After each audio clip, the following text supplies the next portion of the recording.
ನಮ್ಮಂತ ಬಡವರಿಗೆ ಮನೆ ಇಲ್ಲ ರೀ, ಮನೆ ಇಲ್ಲ, ಮಠ ಇಲ್ಲ, ನಮಗೆ ಮಠ ಇಲ್ಲ, ಮನೆ ಇಲ್ಲ, ಮಠ ಇಲ್ಲ, ಏನಿಲ್ಲ ಸರ್. ಕೂಲಿ ಮಾಡ್ಕೊಂಡು ತಿನ್ನಕು ಜಾಗ ಬಿಡಲ್ಲ ಅಂದ್ರೆ ಇನ್ನು ಏನಕ್ಕೆ ಸರ್ಕಾರ, ಫುಟ್ಪಾತ್ ವ್ಯಾಪಾರಿಗಳ ತೆರವು ಕಾರ್ಯಾಚರಣೆ ವಿರೋಧಿಸಿ ಇವತ್ತು ಬೆಂಗಳೂರಿನ ಫ್ರೀಡಂ ಪಾರ್ಕ್ ಅಲ್ಲಿ ಬೆಂಗಳೂರಿನ ಬಹುತೇಕ ಬೀದಿ ವ್ಯಾಪಾರಿಗಳು ಇವತ್ತು ಪ್ರತಿಭಟನೆ ಮಾಡ್ತಿದ್ದಾರೆ. ನಮ್ಮೊಂದಿಗೆ ಬೀದಿ ಬದಿ ವ್ಯಾಪಾರಿಗಳ ಸಂಘದವರಿದ್ದಾರೆ, ಅವ್ರನ್ನ ನಾನು ಮಾತಾಡಿಸುವಂತ ಪ್ರಯತ್ನವನ್ನು ಮಾಡ್ತೀನಿ. ಮೇಡಮ್, ಇವತ್ತು ಬೃಹತ್ ಪ್ರತಿಭಟನೆಗೆ ನೀವು ಕೂಡ ಸಾಕ್ಷಿಯಾಗಿದ್ದು ಬಂದಿದ್ರಿ. ಸರ್ಕಾರಕ್ಕೆ ಏನು ಹೇಳಲಿಕ್ಕೆ ಬಯಸ್ತೀರಿ? ಅಂದ್ರೆ ಬೀದಿ ಬದಿ ವ್ಯಾಪಾರಿಗಳನ್ನು ತೆರವು ಕಾರ್ಯಾಚರಣೆ ಹಮ್ಮಿಕೊಂಡಿದೆ, ಸುಮಾರು 7 ದಿನಗಳಿಂದ ಹಮ್ಮಿಕೊಂಡಿರುವಂತದ್ದು. ಯಾಕೆ ನೀವು ವಿರೋಧವನ್ನು ಮಾಡ್ತಾ ಇದ್ದೀರಾ? ಸರ್ಕಾರಕ್ಕೆ ಏನು ಹೇಳ್ತೀರಿ? ನಾವು ಸರ್ಕಾರದಲ್ಲಿ ಕೇಳೋದಿಷ್ಟೇ ಸರ್, ಎಲ್ಲೂ ಕೂಡ ನಮ್ಮ ಬೀದಿ ವ್ಯಾಪಾರಿಗಳಿಗೆ ನೋಟಿಸ್ ಆಗಲಿ ಕೊಟ್ಟಿಲ್ಲ, ಮುನ್ಸೂಚನೆ ಮಾತು ಬಂದು ಹೇಳಿಲ್ಲ ಯಾವ ಅಧಿಕಾರಿಗಳು ಕೂಡ. ಈ ಮೂಲಕ ತಿಳಿಸೋದೇನೆಂದರೆ ಕೃಷ್ಣ ಬೈರೇಗೌಡರಿಗಾಗಲಿ ಸರ್ಕಾರಕ್ಕಾಗಲಿ ಯಾವ MLAಗಳಿಗಾಗಲಿ ಎಲ್ಲರಿಗೂ ಹೇಳೋದು ಒಂದೇ ಸರ್, ಬೀದಿ ವ್ಯಾಪಾರಿಗಳನ್ನ ಎಲ್ಲೂ ತೆಗೆಸಬಾರ್ದು. ತೊಂದರೆ ಇದೆಯಾ, ಆ ಜಾಗದಲ್ಲಿ ಪ್ರಾಬ್ಲಮ್ ಇದೆಯಾ, ಅಂಥ ಜಾಗದಲ್ಲಿ ನಾವು ನಮಗನೇ ಸಪೋರ್ಟ್ ಮಾಡ್ತೀವಿ, ಇಲ್ಲ ಅಂತ ಹೇಳಲ್ಲ ಸರ್ಕಾರಕ್ಕೆ. ಆದರೆ ಬೀದಿ ವ್ಯಾಪಾರಿಗಳನ್ನ ತೆಗೆಸಬಾರ್ದು, ಈ ಕೂಡಲೇ ನಿಲ್ಲಿಸಬೇಕು ತೆಗೆಸೋ ಅಂಥ ಕಾರ್ಯಕ್ರಮ. ನಾವು ಇಲ್ಲಿ ಇಷ್ಟು ಹೋರಾಟ ಮಾಡ್ತಾ ಇದ್ದೀವಿ, ಎಷ್ಟೋ ವಾರ್ಡ್ಗಳಲ್ಲಿ ಏರಿಯಾಗಳಲ್ಲಿ ಬೀದಿ ವ್ಯಾಪಾರಿಗಳನ್ನ ತೆಗೆಸ್ತಾ ಇದ್ದಾರೆ, ಗಾಡಿಗಳನ್ನ ತುಂಬ್ತಾ ಇದ್ದಾರೆ.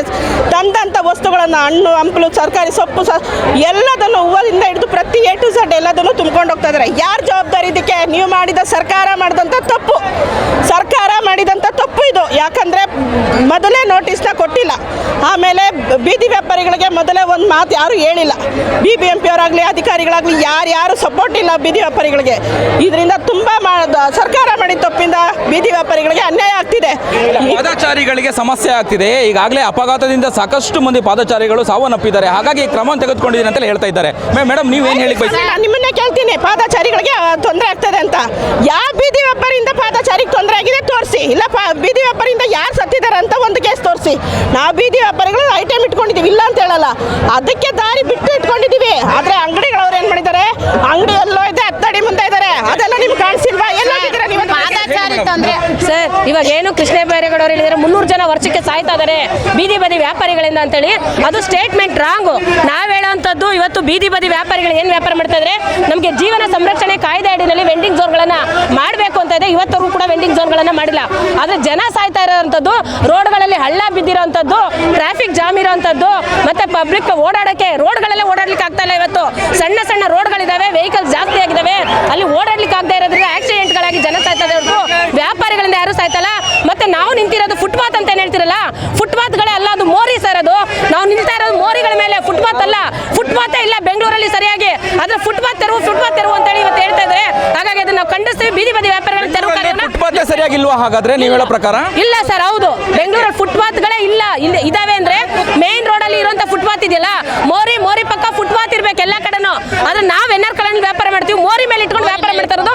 ಅಲ್ಲಿ ಕಲ್ಲುಗಳು ಹಾಕಿದ್ದಾರೆ, ಅದನ್ನೇ ಫುಟ್ಪಾತ್ ಅಂತೇಳಿ ಇವತ್ತು ಸರ್ಕಾರ ಹೇಳ್ತದೆ. ಅದು ಫುಟ್ಪಾತ್ ಅಲ್ವೇ ಅಲ್ಲ. ಫುಟ್ಪಾತ್ ಅಲ್ಲಿ ಏನು ತೆಗಿಸ್ಬೇಕು ಅಂತ ಇದ್ರೆ ಫುಟ್ಪಾತ್ ಅಲ್ಲಿ ತೆರವನ್ನ ಮಾಡಲಿ, ಅದ್ರ ಪಕ್ಕದಲ್ಲಿ ಮೋರಿ ಮೇಲೆ ಏನು ಜಾಗ ಕೊಟ್ಟಿದೆ ಆ ಜಾಗದಲ್ಲಿ ನಾವು ನಿಂತ್ಕೊಂಡು ವ್ಯಾಪಾರವನ್ನ ಮಾಡ್ತೀವಿ. ಯಾವುದೇ ವ್ಯಾಪಾರಿಗಳನ್ನ ತೆರವನ್ನ ಮಾಡಬಾರ್ದು, ಎಲ್ಲರಿಗೂ ಕೂಡ ವ್ಯಾಪಾರ ಮಾಡ್ಲಿಕ್ಕೆ ಅವಕಾಶ ಮಾಡ್ಕೊಡ್ಬೇಕು. ವೆಂಡಿಂಗ್ ಝೋನ್ಗಳನ್ನ ಸರ್ಕಾರ ಕೂಡಲೇ ಮಾಡಬೇಕು, ನಮಗೆ ಬದುಕಲಿಕ್ಕೆ ಅವಕಾಶ ಮಾಡ್ಕೊಡ್ಬೇಕು ಅಂತ ಹೇಳಿ ನಾನು ಕೇಳ್ಕೊಳ್ತೀನಿ. ವ್ಯಾಪಾರಿಗಳಿಂದ ಜನ ಸಾಯ್ತಾ ಇದ್ದಾರೆ ಅಂತದಾರಲ್ಲ, ಹೆಣ್ಮಕ್ಳು 13 ವರ್ಷದ ಹುಡುಗಿನೆಲ್ಲ ರೇಪ್ ಮಾಡ್ತಾ ಇದ್ದಾರೆ, ಅಂತವ್ರನ್ನೆಲ್ಲ ನೀವು ಕಾನೂನು ಕಂಡ್ಬಿಟ್ಟು ನೋಡಲ್ವಾ? ನಮ್ಮಂತ ಬಡಪಾಯಿಗಳು ಊಟಕ್ಕೋಸ್ಕರ ದುಡ್ಡು ತಿನ್ನೋರ್ನ ಮೇಲೆ ಕಂಡು ಬಂದಿದೆ. ನಮ್ಮಂತವ್ರಿಂದ ಯಾವ ಸಾವು ಆಗಿಲ್ಲ, ಯಾವ ಇದಾಗಿಲ್ಲ. ಚಿಕ್ಕ ಮಕ್ಳುಗಳ ಮೇಲೆಲ್ಲ ದೌರ್ಜನ್ಯ ಮಾಡ್ತಾರೆ, ಅಂತವ್ರನ್ನ ನೀವು ಗಲ್ಲಿಗೇರಿಸಿ ಶಿಕ್ಷೆ ಕೊಡೋದು ಬಿಟ್ಟು ನಮ್ಮಂತ ಬಡಪಾಯಿಗಳು ಹೊಟ್ಟೆ ಮೇಲೆ ಹೊಡೆಯೋದು ಏನು ಗೊತ್ತಾಗುತ್ತೆ ಸರ್? ನಿಮ್ಮಂತ ರಾಜಕಾರಣಿ ಮಕ್ಳುಗಳು ತಪ್ಪು ಮುಚ್ಚಕ್ಕೋಸ್ಕರ ನಮ್ಮಂತ ಬಡಪಾಯಿಗಳನ್ನ ಬಲಿ ಕೊಡ್ತಾ ಇದ್ದೀರಾ.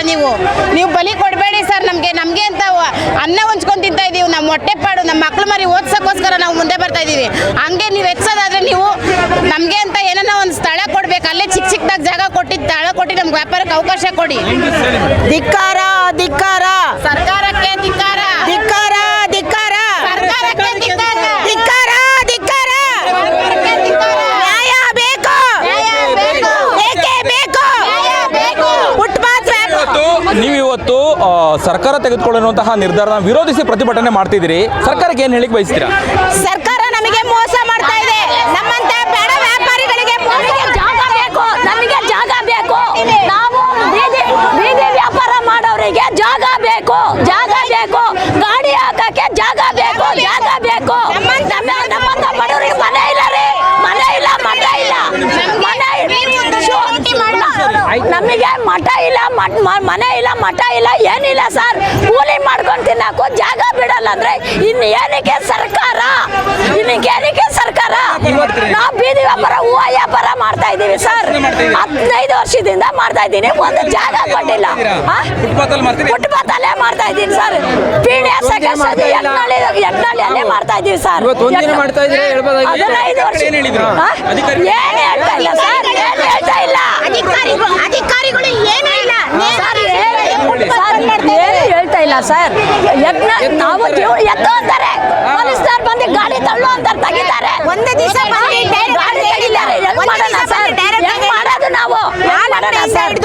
ಬಡವರು ಸರ್, ನಮ್ಗೆ ಗಂಡ ಇಲ್ಲ, ನಾವು ಗಂಡ ಇಲ್ಲ, ಜೀವನ ಹೆಂಗ್ ಮಾಡೋದು? ನಾವು ಜೀವನ ಹೆಂಗ್ ಮಾಡೋದು ಅದನ್ನ ಹೇಳಿ ಸರ್. ನಮ್ಮಂತ ಬಡವರು ಎಲ್ಲಿ ಹೋಗೋದು ಸರ್? ನಮ್ಮಂತ ಬಡವರು ಎಲ್ಲಿ ಹೋಗೋದು? ಖುದ್ದಾಗಿ ಡಿ.ಕೆ. ಶಿವಕುಮಾರ್ ಸರ್ ನಮ್ಮಂತವ್ರು ಎಲ್ಲಿ ಹೋಗ್ಬೇಕು? ಬೇಕೇ ಬೇಕು ಸರ್. ಸರ್ಕಾರ ಮೋಸ ಮಾಡ್ತಾ ಇದೆ. ನಮಗೆ ನ್ಯಾಯ ಕೊಡ್ತೀರಿ ಅನ್ನೋರಲ್ಲಿ ಎಲ್ಲ ಇದಿಷ್ಟು ಪ್ರತಿಭಟನೆಯಲ್ಲಿ ನಿರತರಾದಂತಹ ಬೀದಿ ಬದಿ ವ್ಯಾಪಾರಿಗಳ ಆಕ್ರೋಶದ ಮಾತುಗಳು ಅಂತಾನೆ ಹೇಳ್ಬೋದು. ಕ್ಯಾಮ್ರಾ ಪರ್ಸನ್ ಕೀರ್ತನ್ ಜೊತೆ ಅಭಿಜಿತ್ ಗಣೇಶ್, ಪ್ರತಿಧ್ವನಿ ನ್ಯೂಸ್, ಬೆಂಗಳೂರು. ಹೆಚ್ಚಿನ ವಿಡಿಯೋಗಳಿಗೆ ಪ್ರತಿಧ್ವನಿ ಯೂಟ್ಯೂಬ್ ಚಾನೆಲ್ ಸಬ್ಸ್ಕ್ರೈಬ್ ಮಾಡಿ, ಬೆಲ್ ಐಕಾನ್ ಕ್ಲಿಕ್ ಮಾಡಿ.